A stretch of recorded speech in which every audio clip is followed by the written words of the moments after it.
Question, ça va être comment accueillez-vous cette annonce du décès de Raymond Aubrac, de votre point de vue d'ancien résistant?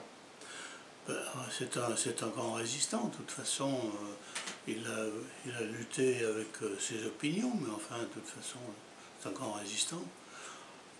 Mais je l'ai peut-être rencontré dans la clandestinité, mais je ne pourrais pas en parler comme ça maintenant. Simplement que toute l'équipe est arrêtée chez le docteur Dugoujon, moi, je suis désigné par mon réseau pour aller enquêter afin qu'il n'y en ait pas d'autres qui se fassent piéger dans ce traquenard là. Et voilà. Et puis je dirais que le fait de regarder les fenêtres du docteur Dugoujon, on n'était pas en chasse par la Gestapo. Le soir, on avait des rendez-vous de repêchage à la minute près, hein. Ce qui fait que quand j'ai retrouvé mon chef, je lui ai dit, j'ai fait que traverser la place. Le fait de regarder les fenêtres, on est pris en chasse. Et puis ce matin, moi, je les perds par les allées de Traboul dans la région de Lyon, quoi, que je connaissais par cœur à ce moment-là. Voilà. Vous avez des points communs avec son histoire, forcément. Avec Aubrac. Oui. Indirectement, vous avez forcément des points Je communs. l'ai peut-être connu, parce que vous savez, j'ai rencontré plusieurs fois Jean Moulin dans la clandestinité. Je ne savais pas que c'était Jean Moulin. Alors, je l'ai appris quand je suis rentré. Alors pourquoi Aubrac, je l'ai peut-être rencontré, et puis voilà, c'est tout. Par contre, on a parlé aux élèves du lycée Cusin à Caluire, et là, il y était. Lui, il a parlé de ce qu'il a fait lui, et moi, j'ai parlé de ce que j'ai fait moi. Euh, Disons que lui, c'était pour la résistance, enfin, si on veut, euh, du côté, je ne sais pas comment vous l'expliquer, enfin, plutôt gauche. Et puis moi, j'étais des réseaux catalogués autrement, puis j'ai travaillé avec le neveu du général de Gaulle. Voilà. Ben, parlons un peu de votre histoire. Comment avez-vous été amené à entrer dans la résistance? Ben, ça remonte à, si j'explique ça, on va peut-être rire. À l'âge de 12 ans, je lisais Le Progrès, qui mentionnait tout ce qui se passait en Allemagne. Et cette montée du nazisme en Allemagne, l'occupation de la Tchécoslovaquie, de l'Autriche, ça ne me convenait pas beaucoup. Les nuits de cristal, tout ça était mentionné par le Progrès à cette époque-là. Après l'intervention des troupes allemandes et italiennes en Espagne, ça ne plaisait pas beaucoup. Je pense qu'ils étaient là pour démolir la République. Voilà. Alors j'ai pris conscience dès 1939, quand mon pays est en guerre, qu'il faut faire quelque chose.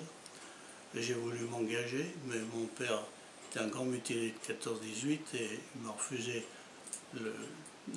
la permission de m'engager, en me disant d'ailleurs, il y en a un d'esquinté, on va prendre esquinter un deuxième. Enfin, quelques années après, je suis dans un camp de concentration. Oui, donc vous avez connu l'enfermement. À Lyon, vous avez connu aussi l'enfermement? À Montluc, où vous avez été déporté? Ah ben, j'ai été torturé par Barbie, interné à Montluc pas très longtemps d'ailleurs. J'ai eu le temps de voir quand même partir des gars pour être fusillés. Et puis je suis déporté sur Buchenwald, en passant par Compiègne. Craignez-vous que le souvenir de la résistance se perde en même temps que vous et les acteurs parce que, voilà, est-ce que le souvenir peut se perdre? Je sais pas, il y a beaucoup de livres là-dessus. J'ai écrit mes mémoires, je sais pas ce qu'elles vaudront, j'en sais rien. Il y a des choses même que on peut nous traiter de menteurs, parce que tout autour de moi, j'ai plus personne de cette époque. Voilà. Mon chef de réseau, qui était le neveu du général de Gaulle, est décédé. Mon chef, qui était le responsable des services identité et impression de la région lyonnaise, j'étais son adjoint d'ailleurs, et il est décédé. Il a d'ailleurs été arrêté par la suite, bien après moi, et il était condamné à mort. Et il s'en est sorti parce que quand ils se sont trompés de nom, quand ils ont fusillé, allez expliquer ça, oui, c'est difficile. Parce que j'ai discuté avec des historiens aujourd'hui et ils regrettent le fait que jusqu'à maintenant ils ont toujours la possibilité d'avoir affaire avec des témoins Oui. de cette période et maintenant ça va devenir plus compliqué. Et pour eux c'est un problème pour eux pour compléter leurs travaux Oui, ben, c'est-à-dire qu'ils sont peut-être pas toujours adressés là où il fallait, peut-être. aussi. Je ne sais pas. Ben, vous savez, mes enfants m'ont fait cette réflexion. On en sait plus par Internet que ce que tu nous as raconté. Eh ben, je leur ai répondu que peut-être ils m'ont pas posé de questions et que moi, pourquoi je leur parlais de ça. Peut-être quelques anecdotes, mais pas, peut-être pas comme on parle maintenant, vous voyez. La résistance elle a profondément influencé la société française d'aujourd'hui, autant dans les institutions politiques, les médias, la culture, etc. Est-ce que vous retrouvez aujourd'hui dans cette société des éléments qui vous poussaient lors de la résistance? Euh, oui, ben, je pense quand même que, vous savez, ça fait un moment que je parle aux jeunes, et je pense que dans cette jeunesse, on peut lui faire confiance. Bah, c'est ce que je pense. Hein. Parce que, bien sûr que ça ne serait pas tous des gens qui réagiraient comme nous, mais il y en aura un pourcentage quand même. J'ai confiance. Parce que Raymond Aubrac, par exemple, qui vous dit était de gauche, Oui. contrairement à vous, il s'est Oui. engagé. Enfin, il n'était pas du même Oui, si bord vous politique voulez, que vous. oui, on combattait, Oui, vous combattiez ensemble. on tirait dans le même sens. Hein. D'accord. Mais il s'est affiché comme un soutien de Stéphane Hessel, qui lui pense que la société, elle doit s'indigner. Est-ce que vous rejoignez Qu'elle doit s'indigner, se s'indigner. rebeller contre ce qui est aujourd'hui, contre les Il traitements y a des d'aujourd'hui? moments, oui, il y a des fois, on n'a pas lutté pour voir ce qu'on voit maintenant. Ça, c'est sûr. Mais enfin, on a l'impression d'ailleurs qu'il y a un sursaut pour apprécier ce que nous avons fait. Parce que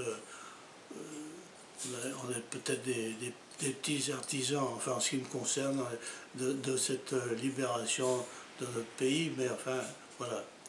Et je pense que maintenant on prend conscience qu'on a fait quelque chose. Enfin, je ne parle pas de nous, on sait ce que nous avons fait, mais l'ensemble de la population. Bon, voilà, vous enregistrez ça aussi. Il n'y a pas de problème.